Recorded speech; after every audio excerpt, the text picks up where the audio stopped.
नमस्कार दोस्तों, जय श्री राम। एक विचार है और वो विचार कारण है, सभी विचारों का कारण बन जाता है कि विचारों की शक्ति से आप क्या कुछ नहीं कर सकते। तो आप क्या कुछ नहीं कर सकते? आप सब कुछ कर सकते हैं। तो विचारों की शक्ति से सर्वप्रथम आप तो सेवा करने का काम करिए, या फिर विचारों की शक्ति से आप बहुत कुछ करने का कोशिश करिए। कुछ उदाहरण हैं, जैसे कि कहा जाता है कि जो सन्यासी होता है और योगी भी होता है, वो उसको ना कोई संगठन बनाने की आवश्यकता है, ना ही कुछ कोई बहुत बड़ा पार्टी बनाने की ज़रूरत होती है, ना ही मतलब किसी प्रकार की कोई संगठित समूह की आवश्यकता नहीं होती। वो सन्यासी है, लेकिन उसके विचार ऊंचे होने चाहिए। उसने विचारों की साधना की हो, ऐसा होना चाहिए। उसने मंत्रों की साधना की हो, ऐसा होना चाहिए।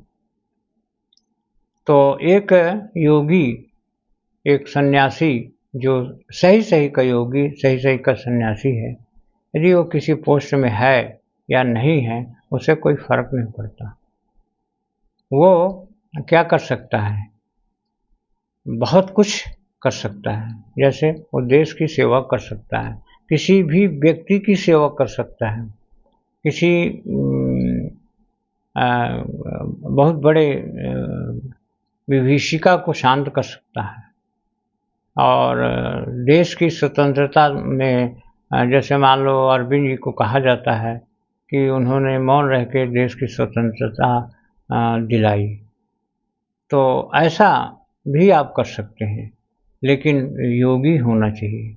क्या आप इस प्रकार की प्रक्रिया करना चाहते हैं? तो विचारों की शक्ति से भी, क्योंकि एक चीज़ और निश्चित है कि जो हमारे विचार हैं बहुत ही शक्तिशाली हैं। उसका कारण तो आप स्वतः जानते हैं, जैसे क्वांटम फिजिक्स है और सब बहुत सारी चीज़ें हैं। आज साइंटिफिक बेस पे ये सिद्ध हो चुका है कि विचार अपने आप में बहुत ही शक्तिशाली हैं। तो जब आपको पता चल जाता है कि विचार शक्तिशाली है, तो आप अपने विचारों का मोमेंटम या विचारों की दिशा एक साइड आप कर देते हैं, तो उस दिशा में कमाल हो जाता है। इसको पंडित श्री राम शर्मा जी आचार्य ने भी कई जगह लिखा है। तो इस प्रकार से बहुत सारे जैसे विवेकानंद जी ने भी इस चीज़ को बताया है कि एक उनके कोई गुरु भाई थे, तो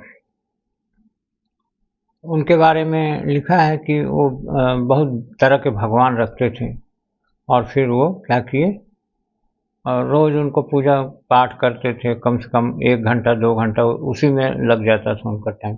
और विवेकानंद जी थे थोड़ा साइंटिफिक बेस के आदमी थे। उन्होंने उनको थोड़ा-सा विचारों की सिद्धि या विचारों का एक दिशा में चलाना मालूम हो गया था। रामकृष्ण परमहंस जी ने उनको सिखाया था। तो एक दिन वो देखे उस अपने गुरु भाई को, और वो एक पूजा पाठ में था, लीन था। तो अपने कमरे में जाके वहीं से उसको लक्ष्य करके बोल दिए कि अरे उठा इन सब को, मूर्तियों को, इसमें क्या रखा है, और फेंका गंगा जी में या कोई नदी वहीं बहती थी।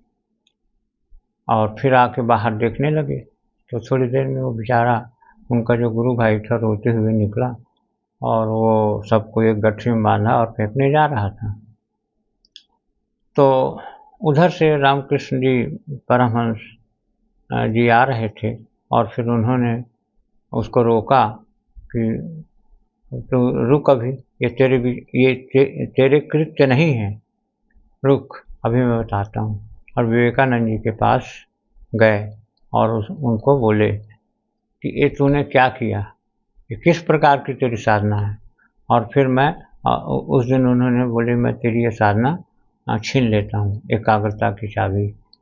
तो इस प्रकार से उन्होंने विचारों की जो प्रयोग की कहानी थी, विचारों के प्रयोग की जो साधना थी, उसको उन्होंने विवेकानंद जी से ले लिया और फिर बोले ये मैं तेरे को जब कितना दिन रह जाएगा तब मैं सौंपूँगा। खैर आगे की कहानी है, जो भी है। लेकिन ये बात सत्य है कि इस प्रकार के प्रयोग किए जा सकते हैं और करते भी हैं। तो आप अपने विचारों को खूब मजबूत करें, साधना करें, मंत्र जप करें, सब कुछ करें और आप विचारों के द्वारा ही बहुत कुछ कर सकते हैं। संसार की सेवा कर सकते हैं, संसार में क्रांति ला सकते हैं और इस दुनिया में क्या नहीं कर सकते हैं, ये सब आप विचारों के ज़रिए कर सकते हैं। तो हम यहीं से वीडियो को एंड करेंगे और सभी लोगों को दिल से धन्यवाद।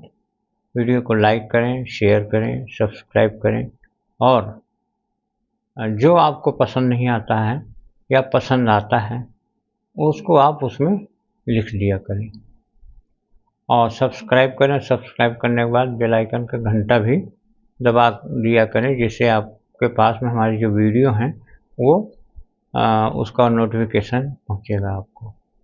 तो ओम शांति शांति शांति, सर्वरिष्ट शांति भवतु। ओम ओम ओम। सभी को धन्यवाद। वीडियो देखने के लिए आपको बहुत बहुत